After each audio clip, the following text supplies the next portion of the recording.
all four people at the desk are all dressed up. I'll tell you what they are. Now time for the Pep Rally, brought to you by BMW of Des Moines. Little do you know, this is really Tony and Zenny, and that is really Larry Kotler, but they went in the spots of the original hosts because they don't want to mess people up. Well, so I asked Tony what his... Thank you. You look just like Cotman. Yeah. Well, thank you. Yeah, you do. I did the best I could. I tried to get the makeup going. You even have the voice going, too. Yeah. So that was very And impressive. I even put a mustache on. How about that? Yeah, you sat down and grew it real quick. So. Absolutely. I was asking Tony what he was this morning. Oh, I got a face for TV and made for radio, so that's what I dressed up as. So. All right, so here's what we're going to do. Are we cheerleading this morning, by the way? You're going to, Did you bring your pom-poms? I forgot. They're imaginary. See? Okay. All right, here's what we're going to do. We're going to have two segments here. First segment, we're going to talk about high school, and second segment, we're going to talk about college football. So let's get underway with high school football.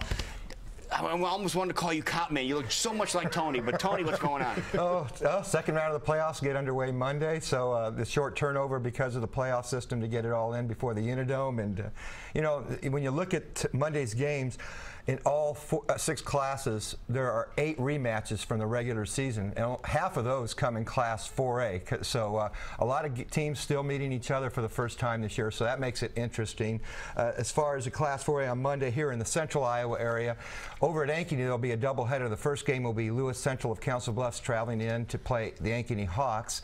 That'll be a 5 o'clock kickoff. And then that'll be followed at 8:30 by Johnston and Ankeny Centennial. That's a top 10 matchup in my rankings anyway. I had Johnston at number 9 and Ankeny Centennial at number 8. Now for Ankeny, the question is, how are they going to continue to improve?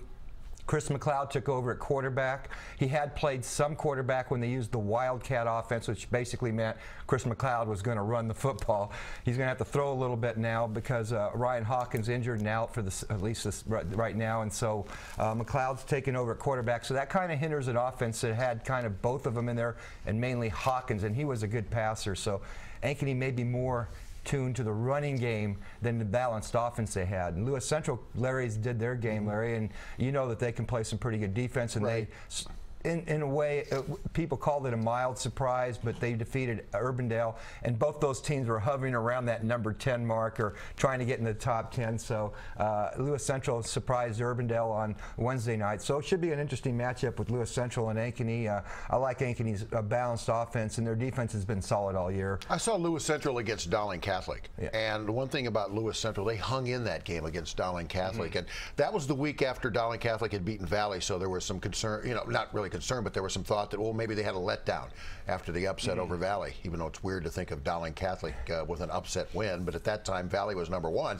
But Lewis Central played stiff defense. Now the game was up in Council Bluffs, and I did that game, but so I wasn't that surprised about Urbandale because Urbandale struggled offensively, and Lewis Central put up the good defense. Now Dowling Catholic has Southeast Polk, and you know Southeast Polk struggled early, but they've come on. They played well. And what they did to Fort Dodge the other night, 42-0, it was interesting because, remember, Tony, everybody was raving about Fort Dodge. They were undefeated. And then all of a sudden, the end of the season came. And even though Sam Cook had a great game running the football and had a great season, they struggled down the stretch. And I think everybody was surprised, at least I was surprised, by 42-0. Yeah, I was surprised by the final score. And Southeast Polk, they had probably the toughest schedule in 4A when you look at it from top to bottom each and every week of the season. Their district was a better district, and their pre-district games were against some of the top teams in the state. But you look back at Urbandale, they are the only team that really could have beat Dowling. I mean, they went for a 2-point conversion at the end of the game. If they score that, Dowling's got 1 loss on their schedule. Right. So Urbandale was kind of an enigma. They were Jekyll and Hyde, I guess you can call it, during the football season since it's Halloween. So, but and the other game, Valley's playing Waukee for the second time. That's one of the rematches, and the first time it wasn't pretty. Valley rolled over Waukee 44-13 because some people say, well, why do you have Valley at number 6 and Waukee at number 7? Well, when you look at the regular season and you see the head-to-head matchup, that's enough to keep me a 2-loss team like West Des Moines Valley atop of a team like Waukee at number 7 with only 1 loss because of how badly that first game. But there will be adjustments. That film will be looked at by both coaches. What did we do good, and what can we improve on if you're Waukee to do better to get back in this game? And sometimes that second game of the season is tougher to win than that. It's going to be an intense game, isn't it? It could be. I mean, Valley's kind of been surprise, average at best sometimes in some of the bigger games. So we'll see how they do against this one in Waukee, and we'll see how Mason does too. Yeah. You know, it's funny. You know, he had the first Mason kid. You know, and now you've got Javon, and I mean, he had what, 4 or 5 touchdowns the other night. Yeah. A couple of other games in 4A, just to quickly. Cedar Rapids Kennedy is playing North Scott for the second time, and Cedar Rapids Washington plays their rival in Jefferson for the second time on the other 4A games. And Bettendorf at Iowa City West, those are 2, 3, and 4 in my rankings behind Dowling Catholic. So they're all going to have rematches in their first game, and they won. All 3 of them won fairly easily the first time. So look for them to probably advance along.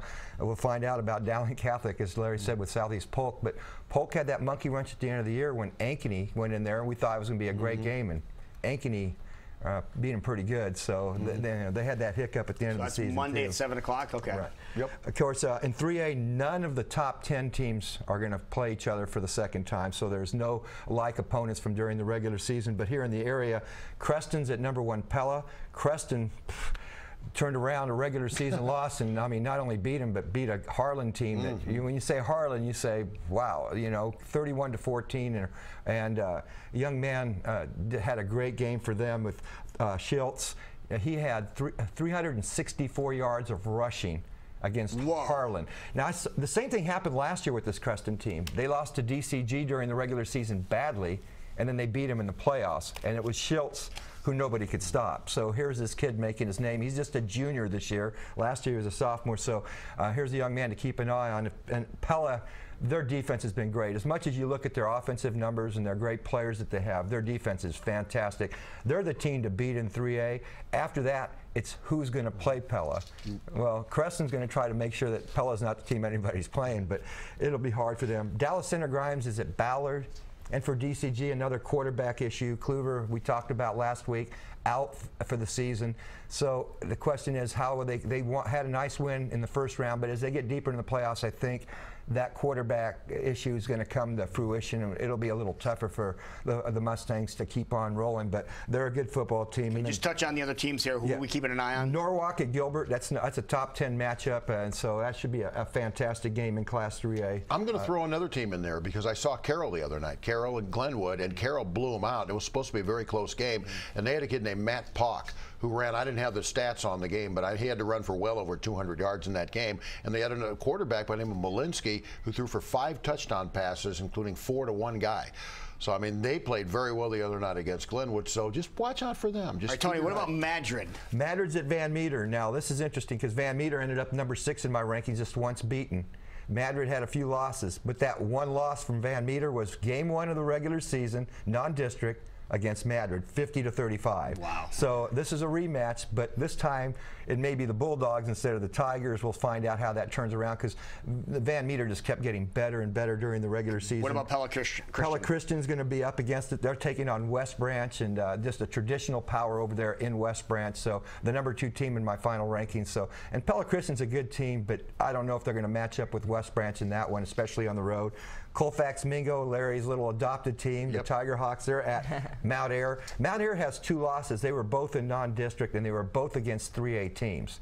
So they had some pretty good competition in those 2 losses. So Mount Ayr is undefeated when they've played in their class. So Colfax Mingo is going to be up against it, but they have a fantastic quarterback, and they'll be throwing the ball if the weather's good all over the place, Adam. So a lot of big games happening Monday, and decides who makes it to the next round. Right, and most of the games will kick off at 7. There's a couple of exceptions in Cedar Rapids and at Ankeny because of the doubleheader situation at Kingston Stadium in Cedar Rapids, and then the doubleheader over at Ankeny. All right, well, you stick around. Okay. You stick around. They'll be back in about 15 minutes. This is Great Day Live on KCWI.